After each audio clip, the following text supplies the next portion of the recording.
ગઈકાલની રાત તો ભયાનક જ હોય, કારણ કે ગમે ત્યારે દિવાલ તૂટે, અચાનક પાણી ભરાય, આખો ગ્રાઉન્ડ ફ્લોર પાણીમાં હતો.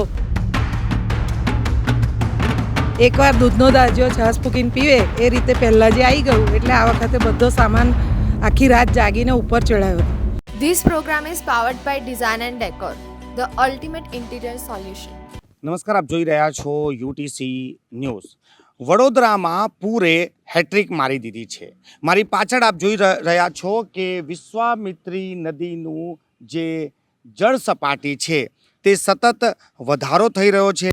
વડોદરા મહાનગરપાલિકાએ બીજી વખત જોખમી નિર્ણય કર્યો હતો કે તેઓએ આજવાના દરવાજા બંધ કરી દીધા હતા, પરંતુ આ દરવાજા બંધ કર્યા બાદ પણ ગઈકાલથી આજ દિન સુધી પાણીમાં સતત વધારો થઈ રહ્યો છે.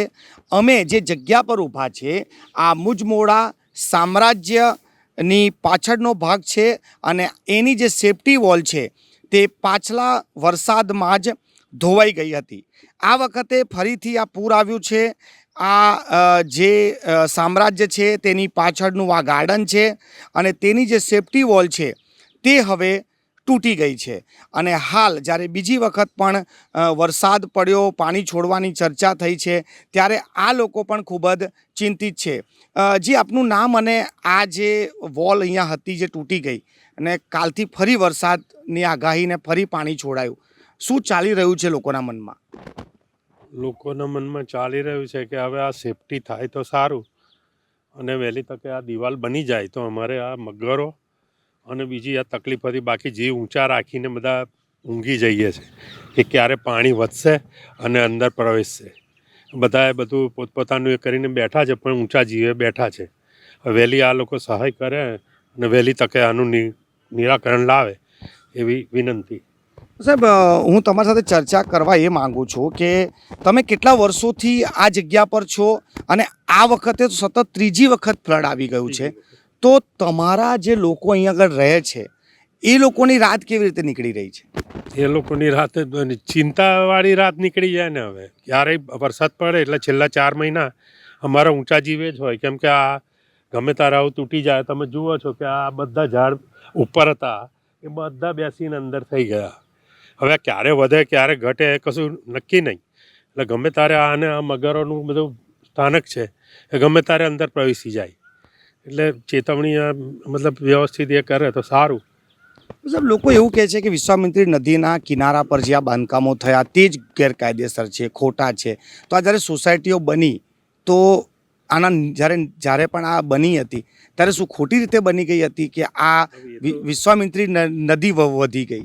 એ તો આપણને ખબર નથી. હવે જે એ વખતે મકાનો બની ગયા અને અમે લીધા એટલે કાયદેસર જ હોય એવું અમે માનીએ.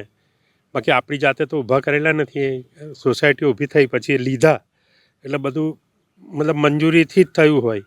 બાકી તો આગલું કાયદાકીય બાબતોમાં આપણને બહુ ખ્યાલ નહીં કે આ કેવી રીતનું છે.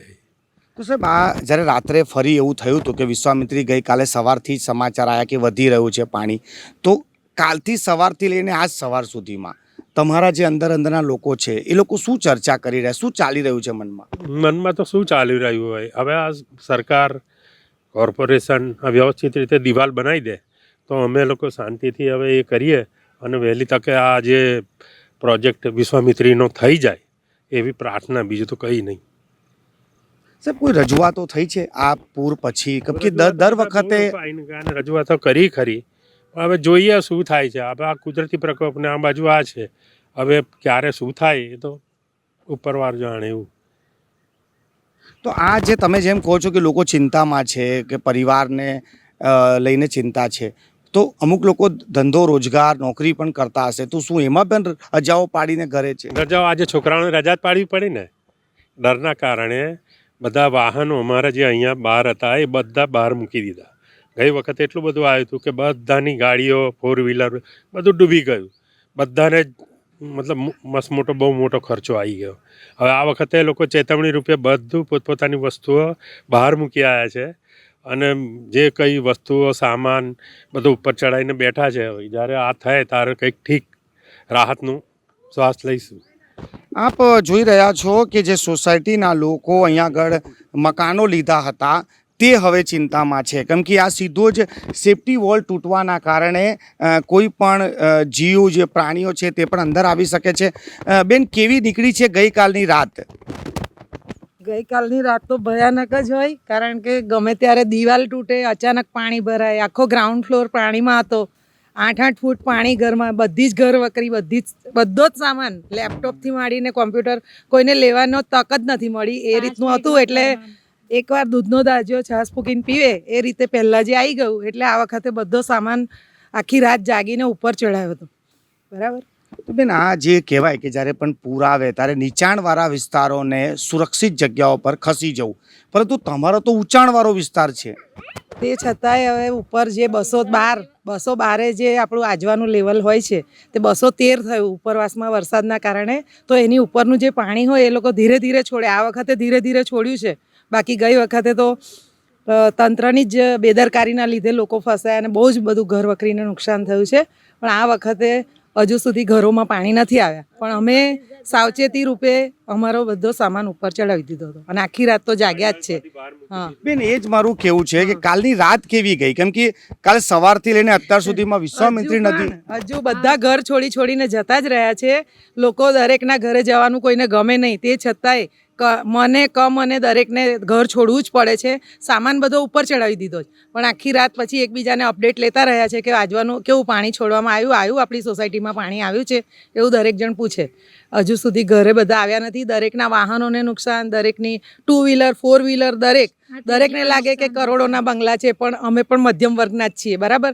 અને બધાએ શૂન્યમાંથી સર્જન કરીને ઘર કરેલા અને આજે આ રીતે રોડ પર આવી ગયા હોય એ રીતની જ પરિસ્થિતિ છે. તો બેન, લોકો તમે કહો છો કે લોકો શિફ્ટ થઈ ગયા, એટલે ક્યાં શિફ્ટ થઈ? રિલેટિવના ત્યાં જ શિફ્ટ થાય. હમણાં તો બીજે ક્યાંય નહીં. અમે કોર્પોરેશનના એટલે આવ્યા હતા અહીંયા જાણ કરવા માટે, પણ દરેક જણ પોતપોતાનું જે છોકરાઓ હોય, છોકરીઓ હોય, કોઈક મધરનું ઘર હોય, એ રીતે બધા પોતપોતાની રીતે શિફ્ટ થઈ ગયા છે.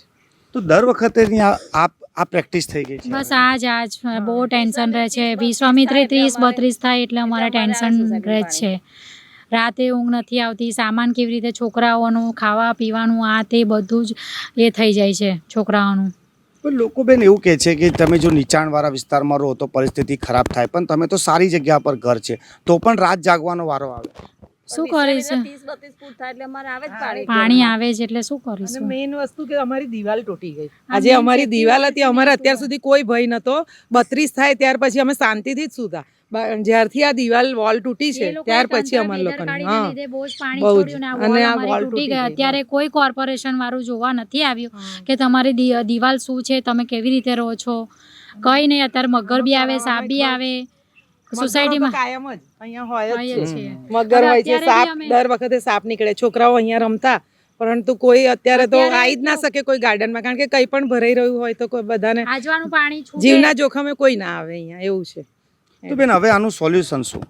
સોલ્યુશન તો આ વોલ કાં તો નદીનું ડાયવર્ઝન થાય, અથવા તો પછી આ વોલ અમારી આ જે સેફટી વોલ છે એ થોડો ફાળો દરેક જણને, હું તો કહું કલેક્ટરશ્રીને કહું, મેયરશ્રીને કહું, આપણા કમિશનરશ્રીને, દરેકને વિનંતી કરું કે તમે ખાલી આવીને એકવાર જુઓ, એનો સર્વે કરો. અમારો ગાર્ડન જો કદાચ કોર્પોરેશનમાં જતો હોય તો અમને ખબર પડે કે અમારે ક્યાંથી વોલ બનાવવી, અને થોડો ઘણો ફાળો આપે એ લોકો અને થોડો ઘણો અમને લોકોને મદદ કરે તો અમારી આ કમ્પાઉન્ડ વોલ બની જાય. બસ એ જ અમારી દરખાસ્ત છે.